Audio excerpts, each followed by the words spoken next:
All right, welcome back to the shop. So this is part 3 on changing the steering system over from the old Appleton system, which you can see here, to the new Sweet manufacturing. And it's been a few months since I did 1 and 2. The vehicle that we did that on has already, we've already finished it and shipped it out a long time ago. And I accidentally deleted the footage on reinstalling everything. And I've just been too busy to, to refilm all that stuff. So I've got this 1163 here that has the system in it already, and so I can use this one to show you guys what we did to reinstall it.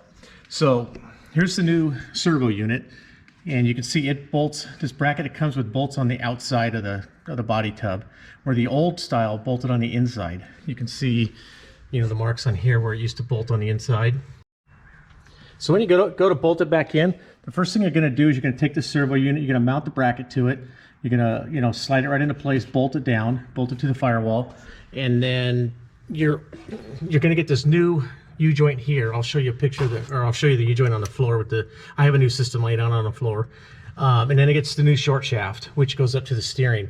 Now the U-joint that goes to the steering column itself, you're gonna have to use the old U-joint. So whatever you do, if it's rusted or it's seized on there, try not to destroy it. We actually did on the first one we did, and we ended up taking 2 old U-joints, from some of the old ones that we that came off the old system, and we had to take them apart at the cross and make a new U-joint for up here because it was frozen on there. We actually couldn't get it off without cutting it, but if you can, try not to cut the U-joint that goes onto the shaft up here.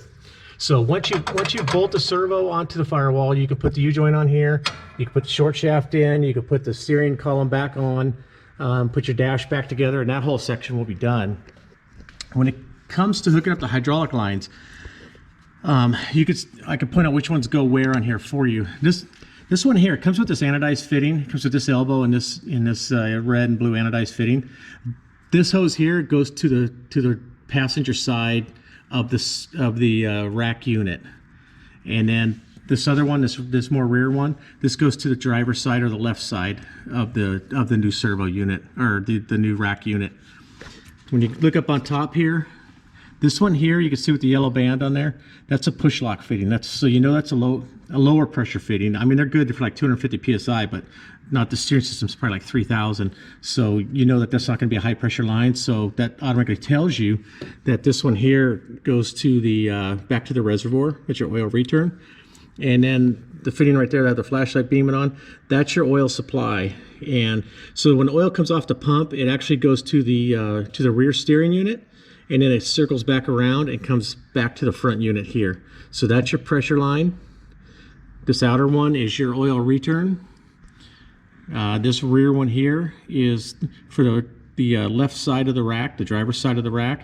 And then this one with the anodized fittings on it, it goes to the passenger side or the right side of the rack. And just be careful how you route them, just route them so they don't rub on stuff. It'll come with this new fitting here, and then you use the old shaft here. You can see the old shaft. I've got the flashlight on it. Reuse the old one. I wasn't doing this, but somebody gave me a hint on these, where the lock, or not the lock, but the set screws go in. If you take and mark those first, tighten them up and then back them off, then you can take the shaft out and you can drill just a small divot in there, and then that'll make it so when you tighten this up, it'll actually tighten up deeper into it, and it should hold it better. I haven't noticed the problem where we kind of need to do that, but it's not a bad idea. And I'd only do it on that hard shaft. I wouldn't do it on the spline shafts.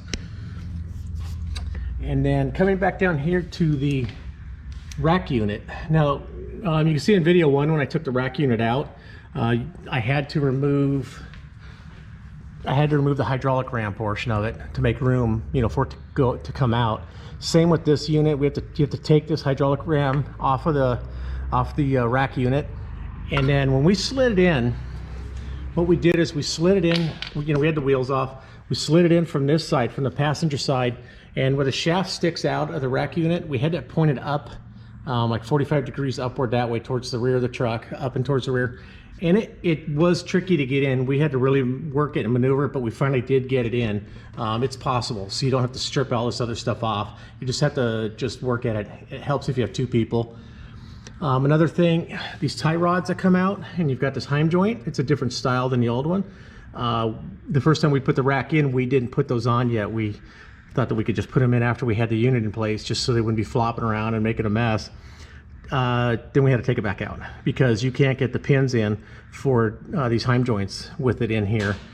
So you need to put these, put these tie rods in place onto the rack unit before you slide it in.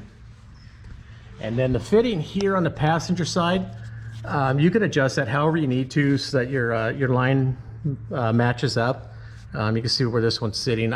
One of the other ones we did, it was straight up and down where it lined up. It just depends on what hose they used when they put it together.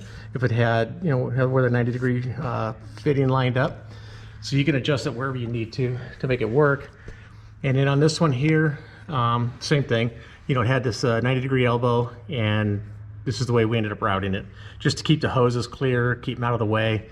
You can do that however you need to. It's nice having two 90s. So you have the 90 on the hose and this 90-degree fitting, because that gives you a lot of possibilities on which way you want to line the hose up, just to keep it from rubbing on stuff. And where the steering rack mounts, you use the original 3 bolts that mount it right there to the perch, and then you have to put that spacer there underneath the rack unit, between the rack unit and the perch, and you'll just bolt it on, and that spacer makes it so that the rack unit will fit. Otherwise, just the way it's shaped, it wouldn't fit on the perch flat, and if you try to tighten it down, you're probably going to break the housing.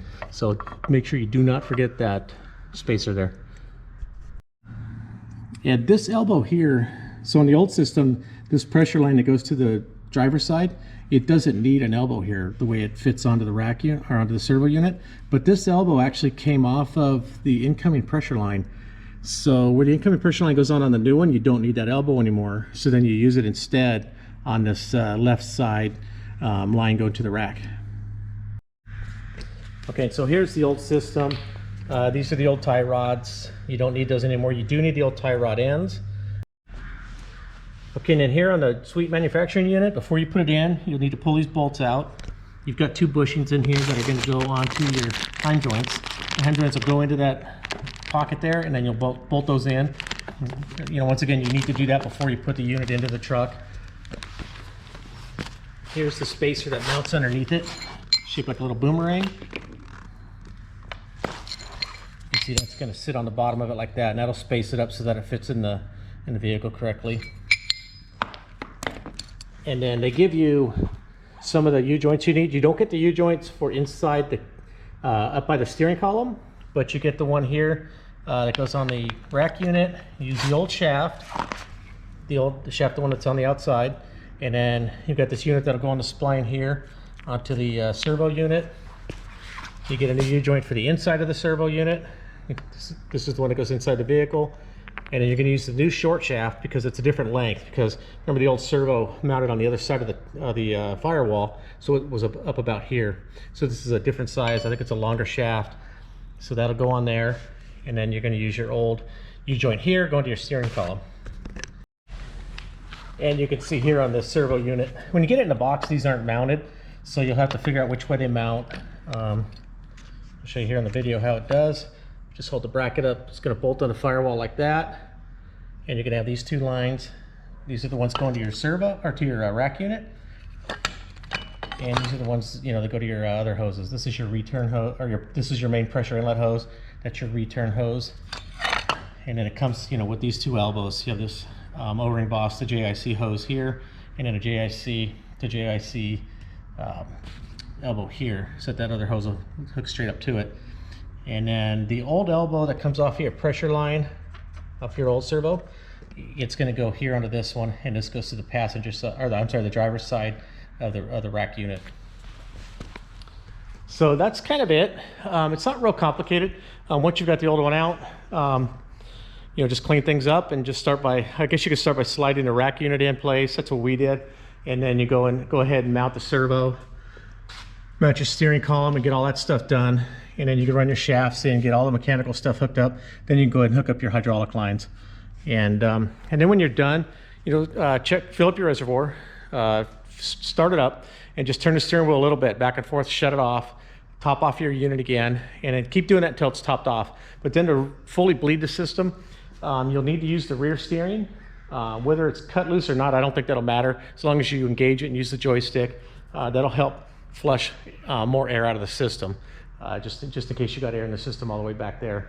That's what we ended up doing, and it worked a lot better for bleeding it. So we actuated the rear steer and the front steering, and just keep doing it back and forth and work the air out. And that's it. There's no bleed lines or anything like that. You're just gonna work it out just by using it. So anyways, I hope this helps. I've got a couple guys that commented that they wanted to change this over. We're in the process of it, kind of waiting for this video to come out. Sorry it took so long.